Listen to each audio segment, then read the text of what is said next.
चेतसे च। न सन्दृशे तिष्ठति रूपमस्य न चक्षुषा पश्यति कश्चनैनं हृदा मनीषा मनसा विकृप्तो य एतद्विदुरमृतास्ते भवन्ति। यदा पञ्चावतिष्ठन्ते ज्ञानानि मनसा सह बुद्धिश्च न विचेष्टति तामाहुः परमां गतिम्। तां योगमिति मन्यन्ते स्थिरामिन्द्रियधारणाम् अप्रमत्तस्तदा भवति योगो हि प्रभवाप्ययो। इसको फिर पढ़ेंगे। ताम योगमिति मन्यन्ते स्थिरामिन्द्रियधारणाम् अप्रमत्तस्तदा भवति योगो हि प्रभवाप्ययो। 9वें मंत्र में हम लोगों ने देखा कि श्रुति साधक को मार्गदर्शन करती है। मार्गदर्शन यह है कि साधक को एक बुद्धि बनानी चाहिए, बुद्धि का निर्माण करना चाहिए। बुद्धि तो है अपने पास, लेकिन उसकी जो सामर्थ्य है उसको बढ़ानी चाहिए। बोले क्या बढ़ाएं? तो कहा कि बुद्धि में नियंत्रण की सामर्थ्य बढ़ाएं, उसको शक्तिशाली बनाएं। बुद्धि के अधीन इंद्रियां और मन रहे ऐसा अभ्यास करे। इंद्रियां और मन दोनों बहुत बलवान है बुद्धि को प्रभावित करने में, बुद्धि को नीचे खींचने में।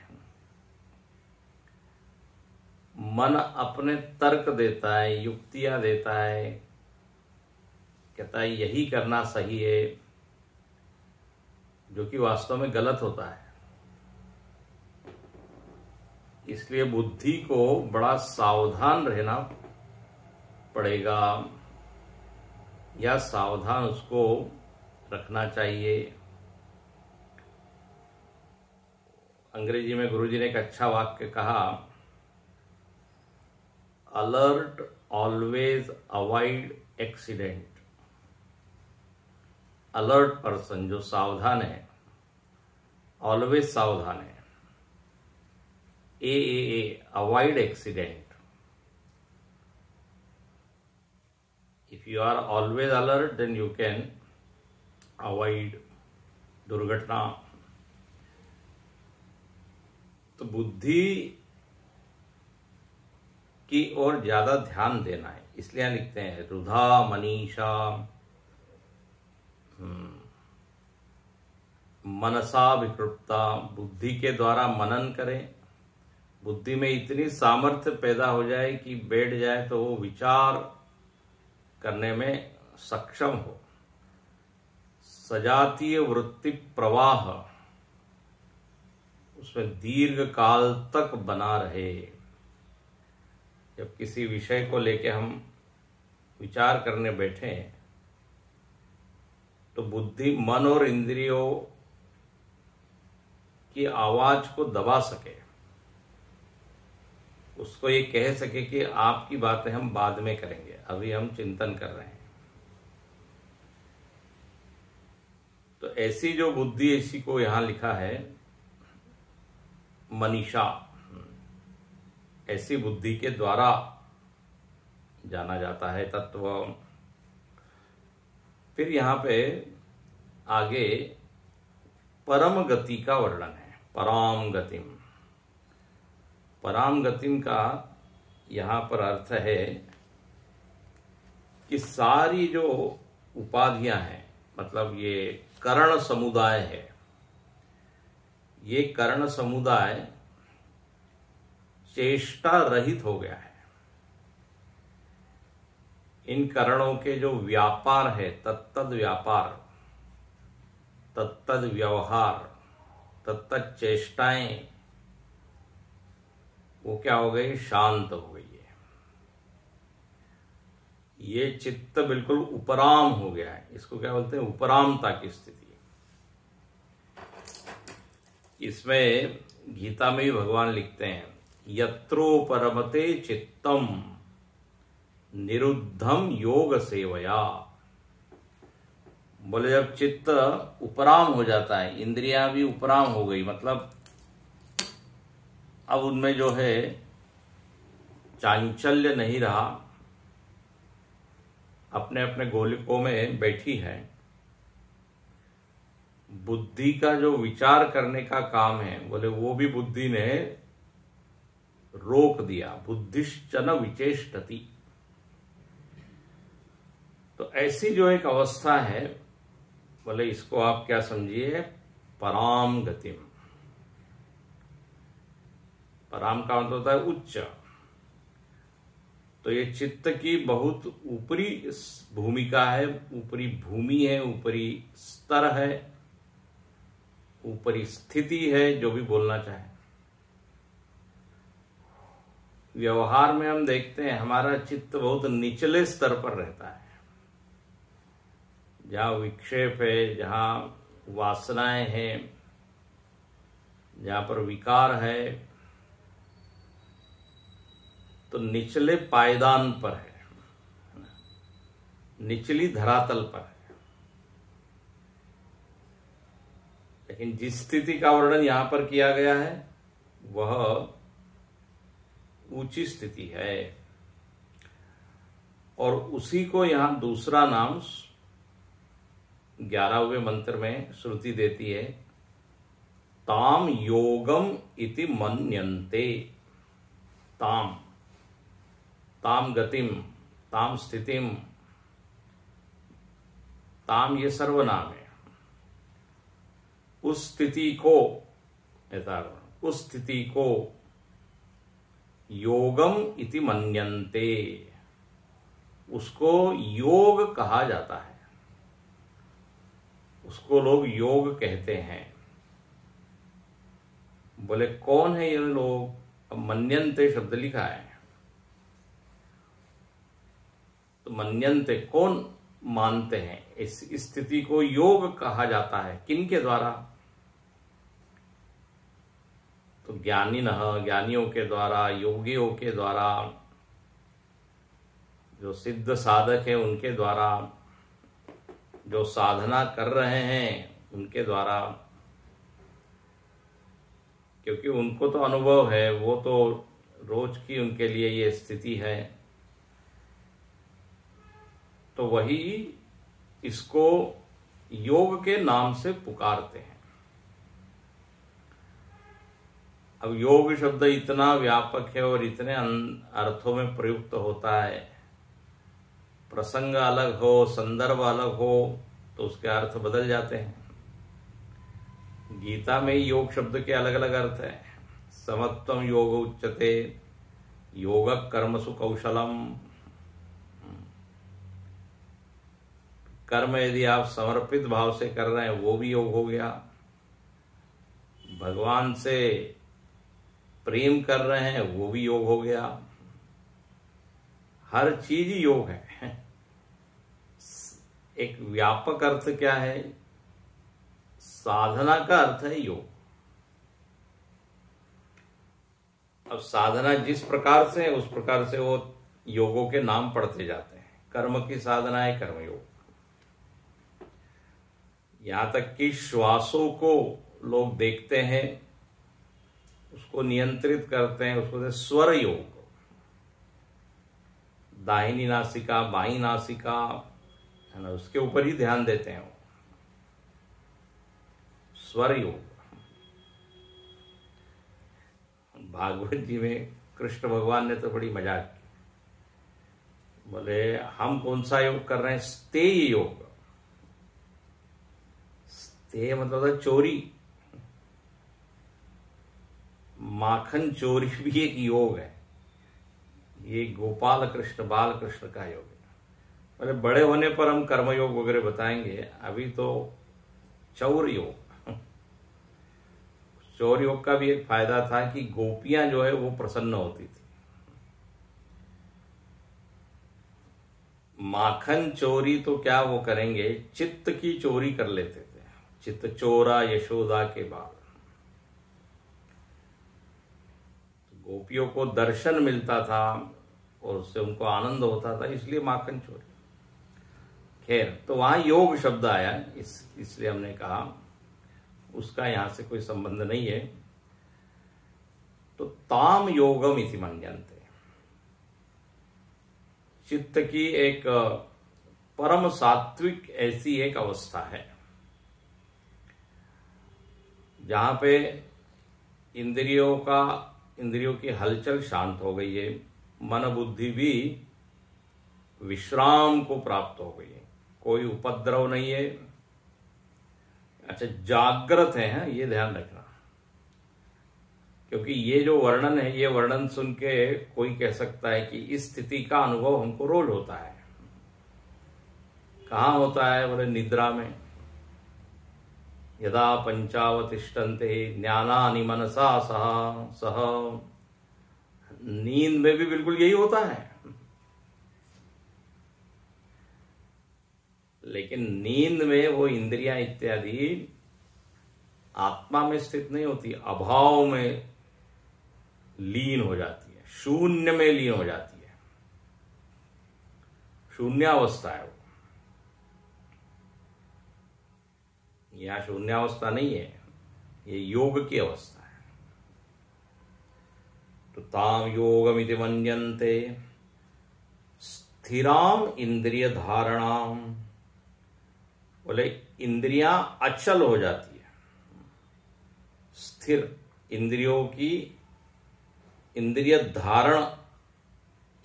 धारणा होती है, मतलब अविचल, अविकारी, स्थिर। तो ये है योग। और तब क्या होता है? अप्रमत्तस्तदा भवति, तदा अप्रमत्तः भवति। कौन अप्रमत्त हो जाता है? तो बोले वही जो योगी है, जो साधक है, वो अप्रमत्त हो जाता है, प्रमाद वर्जित हो जाता है। उस स्थिति में कोई प्रमाद नहीं होता, क्योंकि योगो ही प्रभवाप्ययो ही, मतलब क्योंकि ये योग ही प्रभव और अप्यय में हेतु है। प्रभव मतलब होता है उत्पत्ति, निर्माण, और अप्यय मतलब प्रलय। तो बोले योग की जो साधना है, ये साधना से ही प्रभय और अप्यय होता है। प्रभव और अप्यय, प्रभव और लय। बोले किसका प्रभव और लय? कौन उत्पन्न होता है और किसका नाश होता है? तो इसका अर्थ है योग करने से ये जो अप्रमत्तता है, प्रमाद वर्जित स्थिति है, बोले इसकी उत्पत्ति होती है। सीधा मतलब यह है कि यदि हम योग की साधना करें तो अप्रमाद जो है, अप्रमाद की उत्पत्ति होगी। और यदि हम योग न करें तो अप्रमाद का लय हो जाएगा। मतलब क्या हो जाएंगे? हम प्रमादी हो जाएंगे। तो प्रमादी होने में योग का अभाव हेतु है। मतलब आप यदि रोज नहीं बैठ रहे हैं, नहीं ध्यान कर रहे हैं, तो पक्का जानिए आप प्रमादी हो जाएंगे।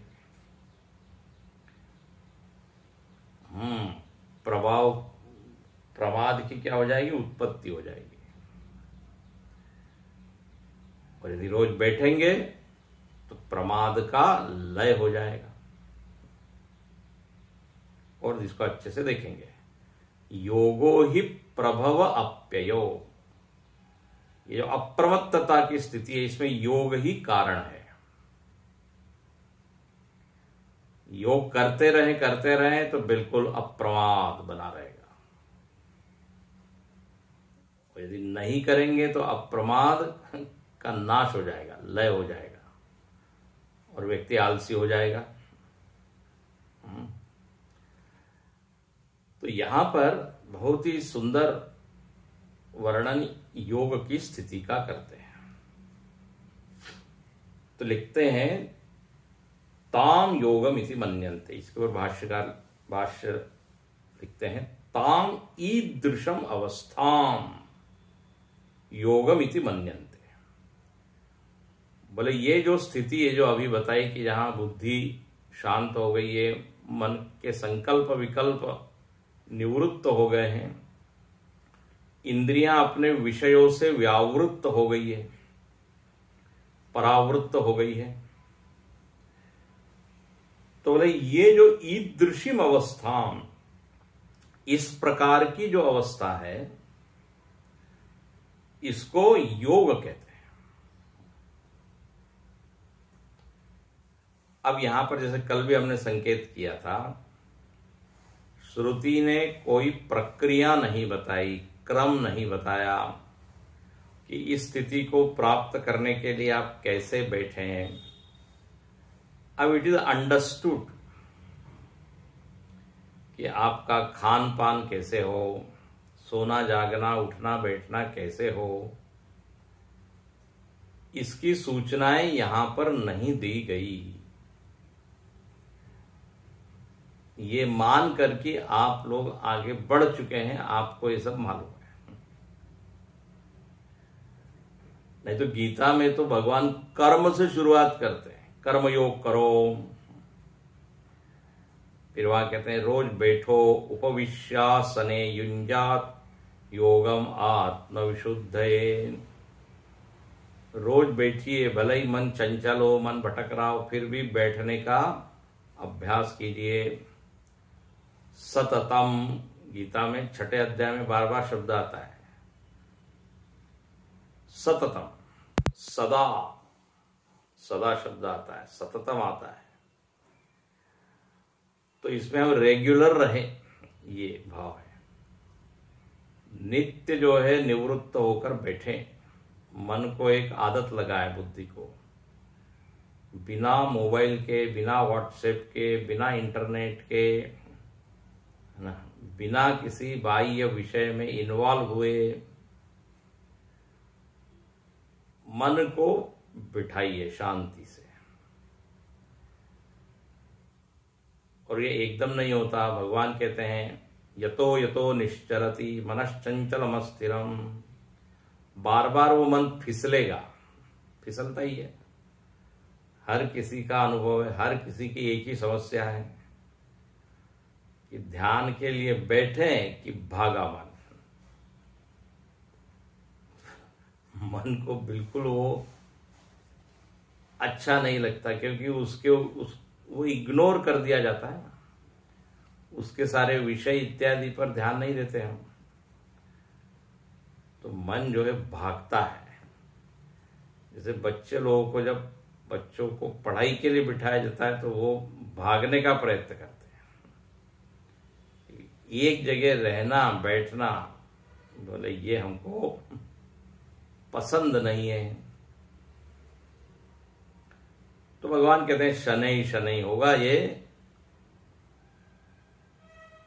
लेकिन करना चाहिए।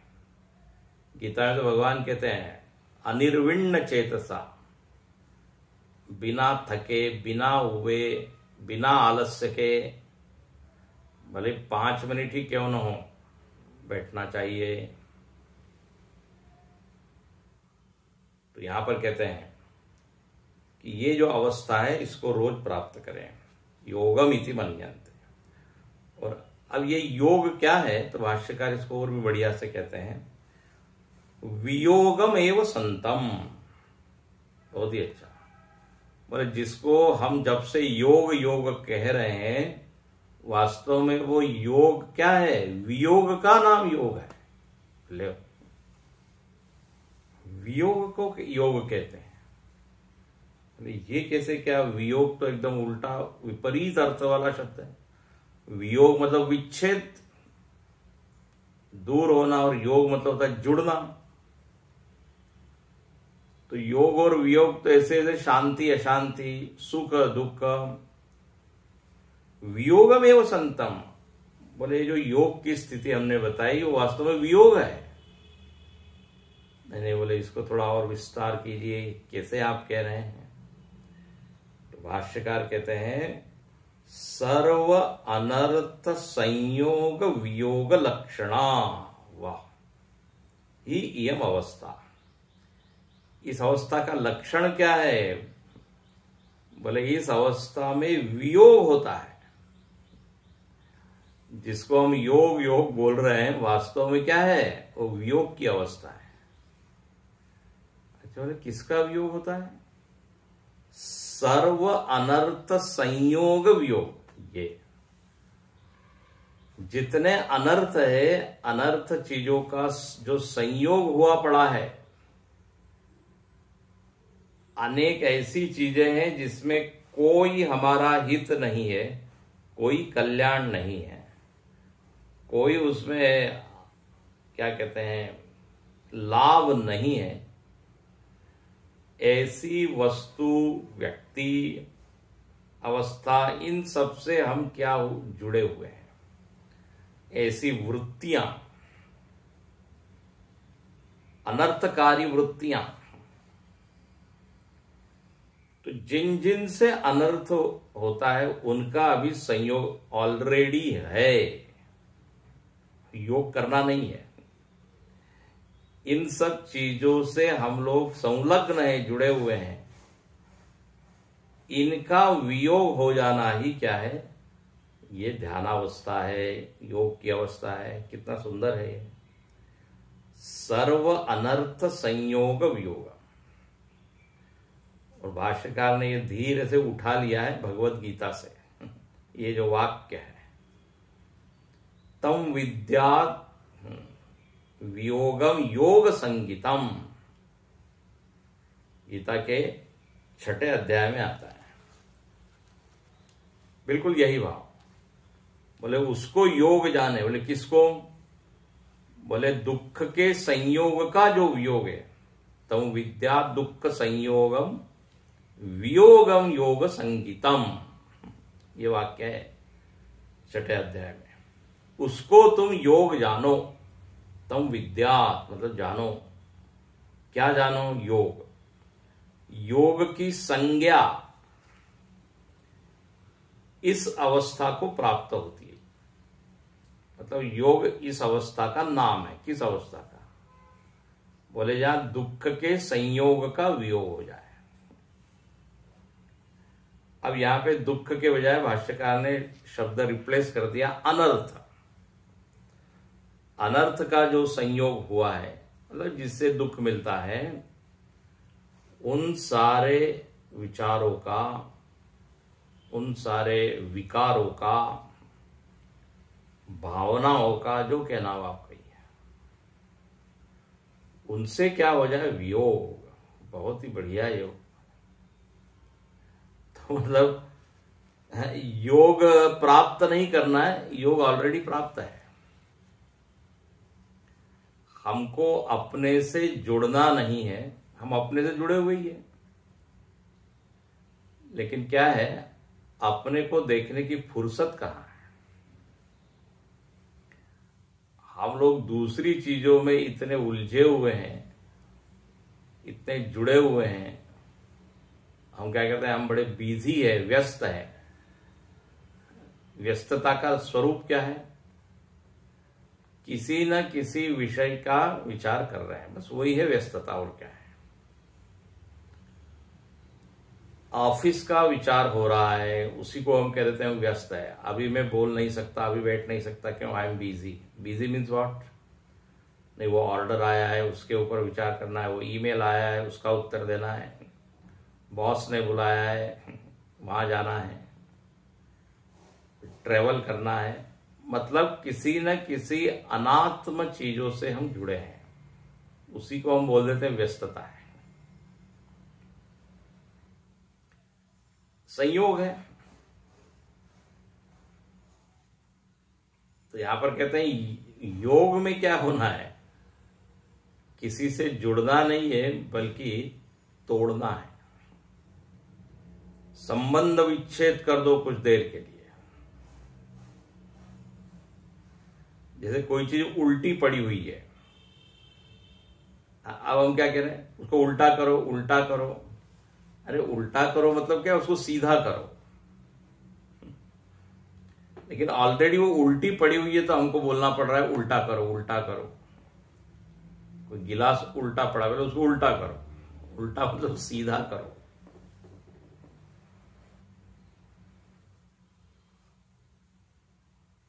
तो योग मतलब क्या, मतलब वियोग कर दो।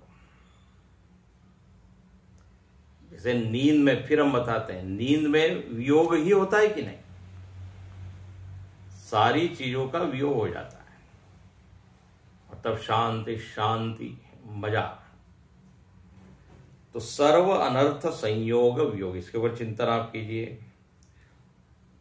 वियोग लक्षणा ही इयम अवस्था योगिनः, ये योगियों को अवस्था प्राप्त होती है। अब यहां योगी का अर्थ आप एकदम केवल सिद्ध ही मत कीजिए, सिद्ध लोगों को तो प्राप्त ही है, लेकिन जो लोग रोज बैठ रहे हैं उनको भी ये अवस्था का अनुभव होता है। फिर कहते हैं कि इस अवस्था में क्या होता है, इस अवस्था का और अच्छे से वर्णन करते हैं। एतस्याम ही अवस्थायाम अविद्या आरोपण वर्जितः स्वरूप प्रतिष्ठ आत्मा। इस अवस्था में क्या होता है, अविद्या का कोई आरोप नहीं होता, अनारोपित अवस्था को हम देखते हैं। अविद्यादि से क्या कहते हैं, अध्यारोपित अब आत्मा नहीं है। हम आत्मा जैसा है वैसा देख पाते हैं। ब्यूटीफुल, स्वरूप प्रतिष्ठा आत्मा। इसलिए महर्षि पतंजलि कहते हैं तदा द्रष्टु स्वरूपे अवस्था। तदा कदा, यदा चित्त निरोध वृत्ति निरोध भवति तदा, जब चित्त निरुद्ध अवस्था में पहुंच जाता है तो आप अपने स्वरूप का दर्शन कर पाते हैं, कर सकते हैं। अब देखिए यहां पर थोड़ी एक सावधानी की बात बताएं। सावधानी यहां पर यह है कि ये जो वर्णन हो रहा है ना, ये मन की एक अवस्था का वर्णन हो रहा है। इसको अच्छे से जरा समझ लीजिए। मन बहुत शांत हो गया है, यच्चित्ते नितराम प्रशांत कलने, मनीषा पंचकम में कहा। चित्त बिल्कुल प्रशांत हो गया है क्योंकि कोई विषय का वहां ग्रहण है नहीं। तो इस अवस्था में जो है आत्मदर्शन होने में या करने में बहुत मदद मिलती है। इसका मतलब ये नहीं है, ये अंडरलाइन कर लीजिए, इसका मतलब ये नहीं है कि अशांत जब चित्त है तब आत्म तत्व नहीं है या आत्मा का आनंद नहीं है, आत्मा सदरूप चित रूप नहीं है। ये बिल्कुल भी नहीं है। जब मन अशांत है तब भी आत्मा आनंद रूप ही है। लेकिन जब मन शांत हो जाता है तो यू कैन एप्रिशिएट कि ओहो यस, आत्मा में कोई दुख नहीं है। तो ये चित्त की स्थिति है, ये एक अवस्था है। ये निरुद्ध दशा एक अवस्था है, याद रखना। ये पारमार्थिक स्थिति नहीं है। हाँ, ये परमार्थ दर्शन नहीं है, ये तो चित्त को हमने शांत कर दिया तो हमको ये समझ में आया कि अच्छा, आत्मा का ऐसा स्वभाव है। उपाधियों के बिना भी आत्मा का बोध होता है, ये हमको बात समझ में आएगी। ये जो निरुद्ध अवस्था है ना, इसके लाभ बहुत है, लेकिन ये परम ज्ञान की स्थिति नहीं है, इसको जरा याद रखिए। ये मन की अवस्था है।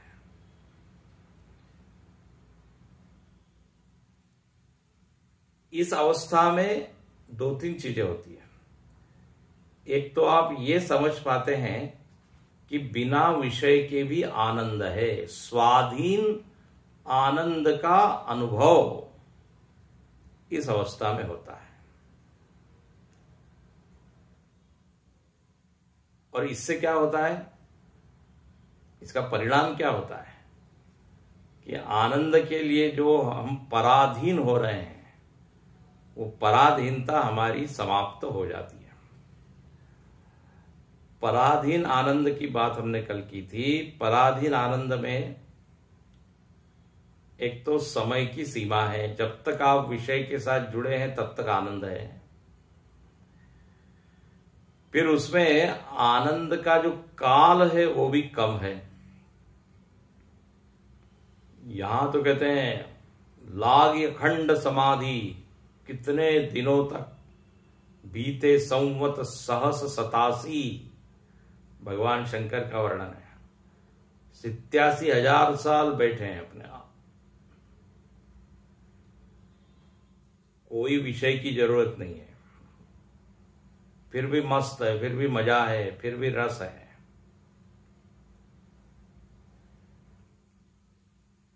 तो यह स्वाधीन आनंद का स्वाद यदि चखना है तो बोले इस अवस्था को आप प्राप्त करें।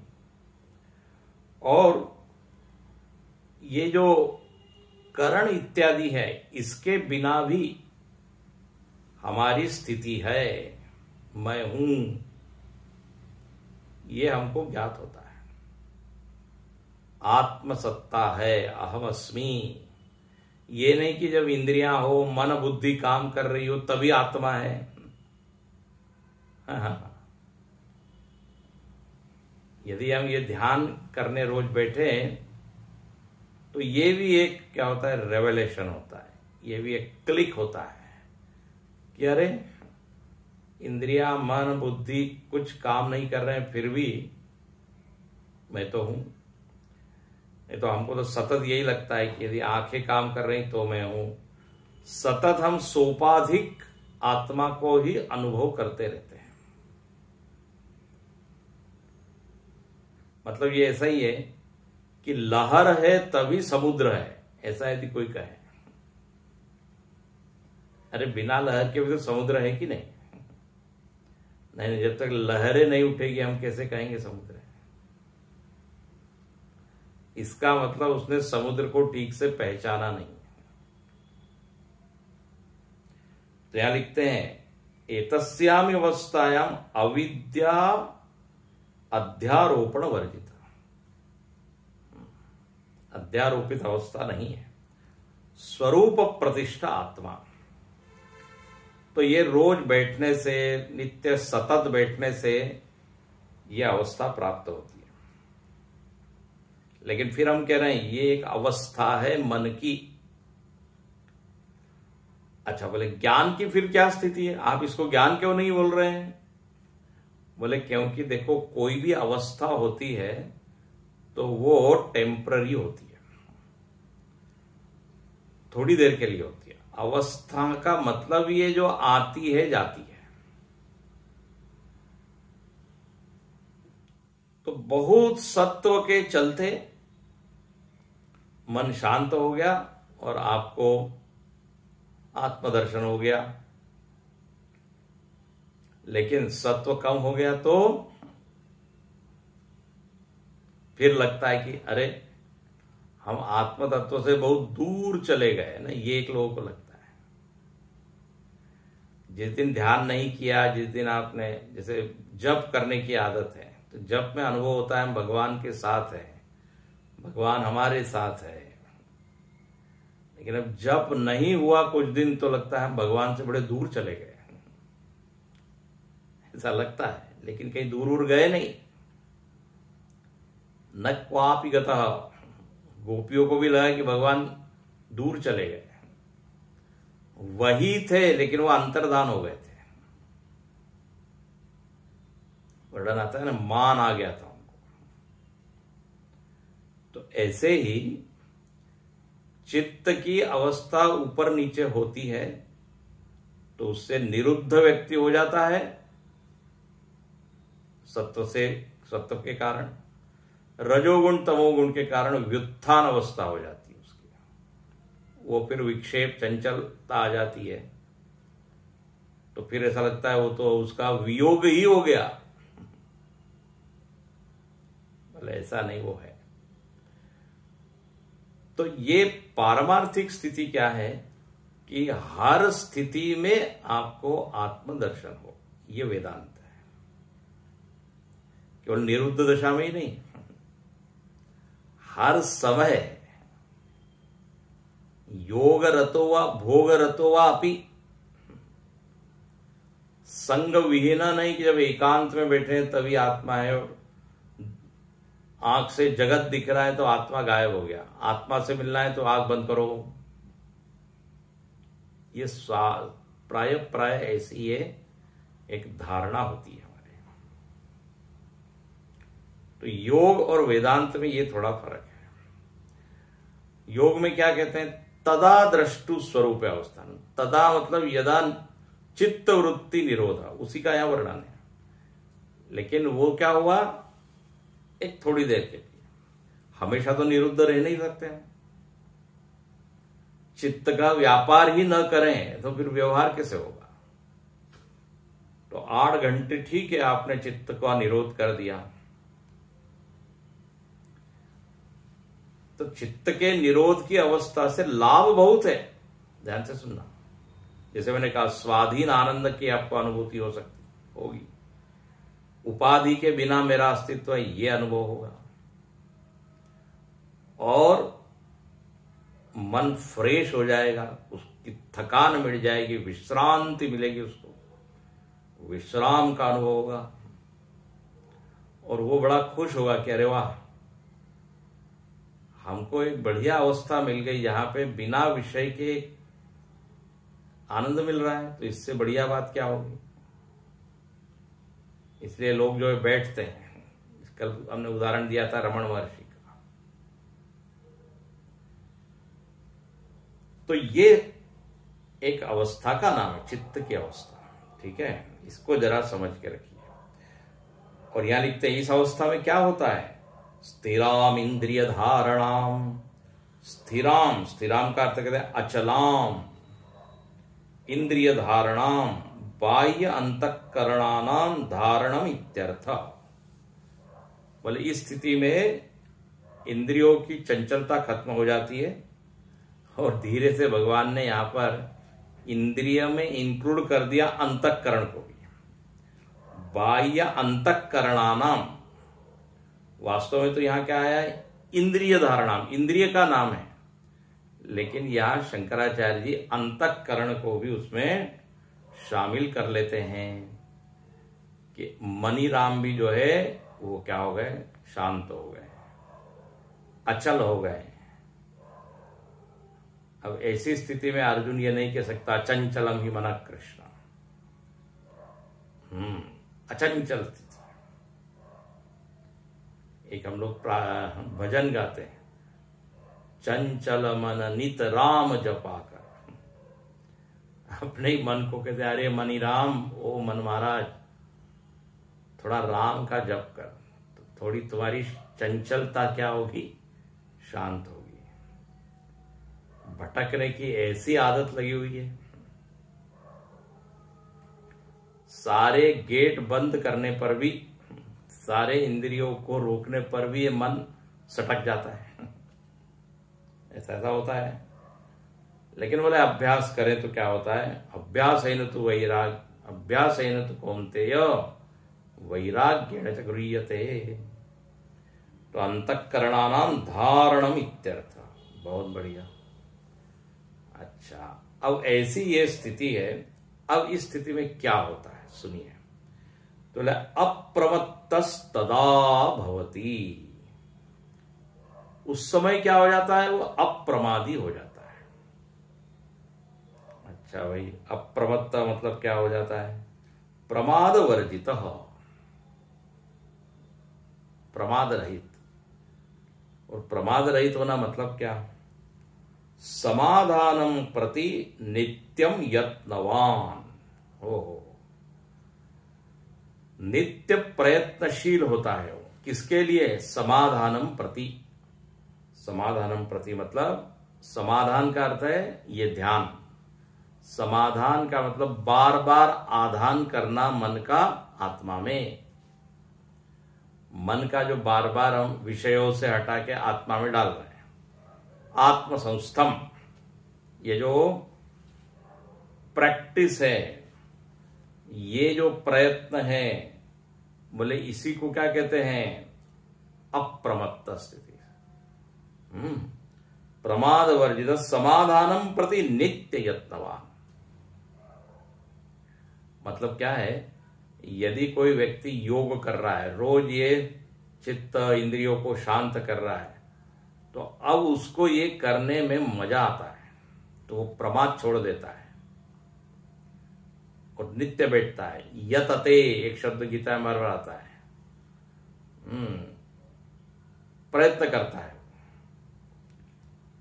तदा तस्मिन काले, तदा, तदा मतलब कब, तस्मिन काले। तस्मिन काले मतलब यदा एव प्रवृत्तः योगो भवति इति सामर्थ्यात् अवगम्यते। मतलब ये है, यहां वाक्य क्या लिखा है, तदा अप्रमत्तः भवति, बोले तब अप्रमत्त हो जाता है। बोले कब, तो बोला बोलते हैं यदा यस्मिन काले प्रवृत्तः योग होती, जब वो योग में प्रवृत्त होता है। ये योग की, ध्यान की, निवृत्ति की, बैठने की, एकांत में साधना करता है, तब वो क्या हो जाता है, अप्रमत्त। प्रमाद, आलस्य इत्यादि उसमें से निकल जाता है, ये अर्थ है। अब यहां पे भाष्यकार उसको और अच्छे से बताते हैं। कहते हैं नहीं बुद्ध्यादि चेष्टा अभावे प्रमाद संभव अस्ति। बोले आप कह रहे वो अप्रमत्त हो जाता है ना, प्रमाद उसमें नहीं रहता। तो भाष्यकार ने एक पंक्ति लिखी, कहते हैं उस स्थिति का वर्णन आपने क्या किया, तो बोले जहां बुद्धि आदि की चेष्टा नहीं है। ठीक है, बुद्धि, मन, इंद्रिया किसी की भी चेष्टा नहीं है, तो बोले वहां प्रमाद नहीं है। ये बोलने का अर्थ ही नहीं है, क्योंकि वहां पे तो ये सारी इंद्रियां इत्यादि क्या हो गई, शांत हो गई है। अब शांत इंद्रिय में आप कह रहे हैं वहां कोई प्रमाद नहीं है, तो बोले ये अर्थ थोड़ा जम नहीं रहा है। मतलब ये ऐसा ही जैसे कोई व्यक्ति नींद में गया हो, हाँ सो रहा हो, और तब आप कहे देखो ये क्या है, अप्रमत्त है। अरे उस समय तो उसकी कोई उपाधि काम ही नहीं कर रही है, वहां पे प्रमाद रहित ये बोलना कुछ बनता नहीं है। इसलिए भाष्यकार देखो अर्थ करते हैं, तस्मात् प्रागेव बुद्ध्यादि चेष्टा उपरमात् अप्रमादो विधीयते। ये बोले इसलिए प्रागेव, प्रागेव मतलब पहले, बुद्ध्यादि की चेष्टा शांत हो रही है, उसके पहले वो कैसा होता है, अप्रमादी। ये यहां पर कहने का भाव है। इसको थोड़ा सरल कर दें, मतलब जब वो उसकी बुद्धि, इंद्रिय, मन सब काम कर रहे हैं, तब वो प्रयत्नवान है, तब वो प्रमादी नहीं है। प्राग एवं प्राग का मतलब पहले, बुद्धि आदि शांत होने के पहले, इंद्रियों का व्यापार शांत होने के पहले वो अप्रमादी हो जाता है। मतलब बोले अब बैठना है ना, पद्मासन वज्रासन जो भी है, और हमको सीधे बैठना है, तो ये सब के अप्रमाद के कब होगा? जब वो निरुद्ध हुआ नहीं है। तो निरुद्ध अवस्था के पहले वो अप्रमादी होता है, ये यहां कहने का भाव है। जब वो योग में प्रवृत्त होता है, मतलब वो साधना के लिए प्रवृत्त हो रहा है, उसके पहले वो अप्रमादी होता है, उसके पहले यत्नवान होता है, उत्साही होता है, तत्पर होता है, और उसका परिणाम क्या होता है? फिर बुद्धि आदि सब शांत हो जाती है। तो बुद्धि आदि शांत होने के बाद अप्रमत्तो भवति, ये कहने का कोई अर्थ नहीं है। बुद्धि आदि शांत होने पर वो आलसी नहीं होता, इसका मतलब नहीं है, इसका कहने का कोई मतलब नहीं है। इसलिए उसके पहले तस्मात् प्राग एव बुद्ध्यादि चेष्टा उपरमात् अप्रमादो विधीयते, विधान किया जाता है कि व्यक्ति निरुद्ध होने के पहले आलस को छोड़कर क्या करें? अप्रमादी हो जाए, बैठे। इसलिए गीता का जो शब्द है अनिर्विण्ण चेतसा, बिना थके बिना उबे वो क्या करें? रोज बैठे। कभी कभी मन लगता है, कभी मन नहीं लगता है, लेकिन प्रमाद न करें।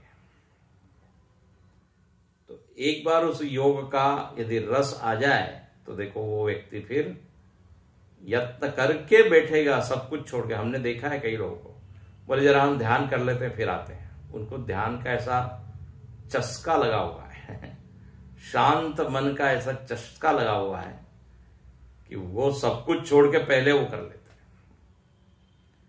बोले अब जरा फ्रेश लग रहा है, अब अच्छा लग रहा है, वो नहीं करें तो इसको कहते हैं अप्रमत्तो भवति। तो ये तो एक अर्थ हुआ कि उपराम होने के पहले आप हो जाए अप्रमत्त, ये पहला अर्थ हुआ। अथवा अवाइए दूसरा अर्थ।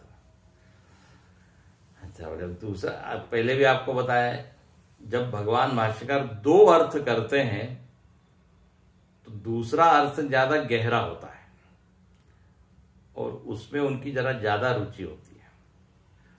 पहले से जब संतोष नहीं होता तो दूसरा अर्थ करते हैं।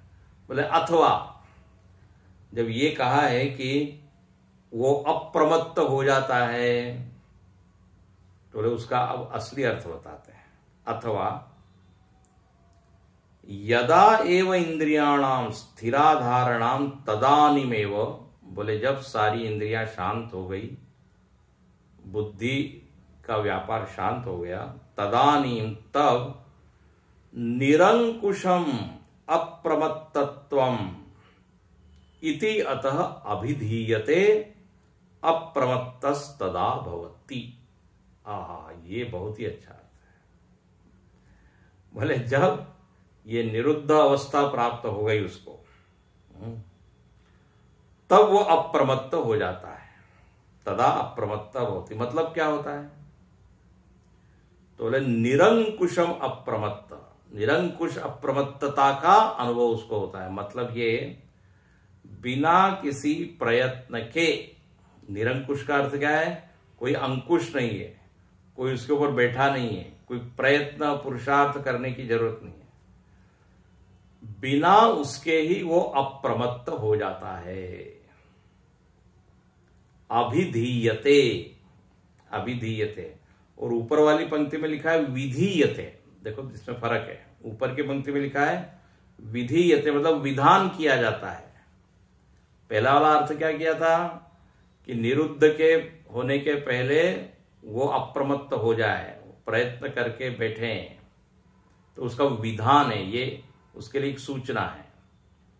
ऐसा करना चाहिए, अप्रमत्तता का अभ्यास करना चाहिए। और यहां पर क्या लिखा है कि जब खूब वो साधना करता है तो उसको बिना प्रयत्न के वो अप्रमत्त हो जाता है। अभिधीयते, अभिधीयते मतलब न विधीयते, विधान या नियम नहीं है, मतलब उसको आदेश देने की जरूरत नहीं कि अब आप बैठो, अब आप आलस छोड़ो। बिना अंकुश के वो स्वतः ही आके बैठता है। समझ में आ रही है बात आपको? ये ऐसा ही है जैसे किसी को पढ़ाई करने का आदत, क्या कहते हैं, रस आ गया पढ़ाई का, अब निरंकुश अप्रमत्तता आ जाएगी कि नहीं उसको? स्वयं आके वो पुस्तक के खोलेगा, कुर्सी पे बैठेगा, किताब खोलेगा। अब उसके सिर के ऊपर माता पिताजी का अंकुश नहीं रहा। अब वो पढ़ाई करने में आलस नहीं करेगा।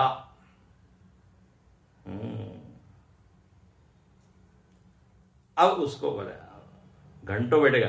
अब माता जी कहेगी अरे जरा उठ जाओ, थोड़ा भोजन कर लो, चाय पी लो, कुछ कर खा लो। निरंकुश अप्रमत्तता। और पहली वाली क्या है? जहां प्राग एवं, पहले उस निरुद्ध अवस्था के पहले अप्रमत्तता होनी चाहिए, तमोगुण को छोड़ के बैठता है। तो दो यहां पे अर्थ किए, तदा अप्रमत्तः भवति, इस पंक्ति के ऊपर ये भाष्य हुआ। तो निरंकुशम अप्रमत्तत्वम इति अतः अभिधीयते अप्रमत्तस्तदा भवति। ठीक है, अब कहते हैं ये जो अप्रमत्तता है,